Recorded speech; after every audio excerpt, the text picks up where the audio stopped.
នៅអាគារបច្ចេកទេសនៃវិទ្យាល័យម៉ាឡៃដែលស្ថិតនៅស្រុកម៉ាឡៃខេត្តបន្ទាយមានជ័យនៅតែបន្តសកម្មភាពបង្រៀនជំនាញបច្ចេកទេសដល់សិស្សជាប្រចាំ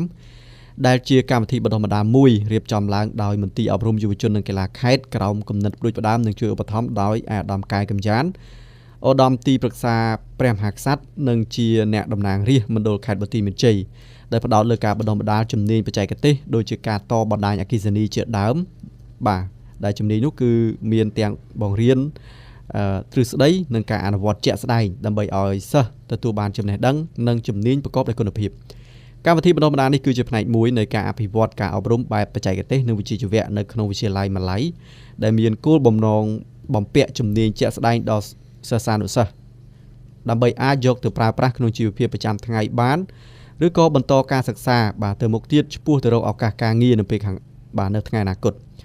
អគារបច្ចេកទេសដែលកំពុងប្រើប្រាស់សម្រាប់ការបណ្ដុះបណ្ដាលនេះត្រូវបានសាងសង់ឡើងក្រោមការឧបត្ថម្ភដ៏ថ្លៃថ្លារបស់អាដាមកាយកំចានឧត្តមទីប្រឹក្សាផ្ទាល់ព្រះមហាក្សត្រ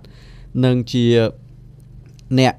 តំណាងរាស្ត្រមណ្ឌលខេត្តបន្ទាយមានជ័យដែលបានចូលរួមចំណែកយ៉ាងសំខាន់ក្នុងការលើកកម្ពស់គុណភាពអប់រំនិងបង្កើតឱកាសការងារជំនាញសម្រាប់យុវជននៅក្នុងមូលដ្ឋានការបណ្ដុះបណ្ដាលជំនាញអគ្គិសនីនេះ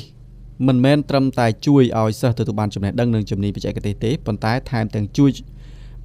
រួមចំណែកអភិវឌ្ឍធនធានមនុស្សប្រកបដោយសមត្ថភាពស្របតាមតម្រូវការទីផ្សារការងារ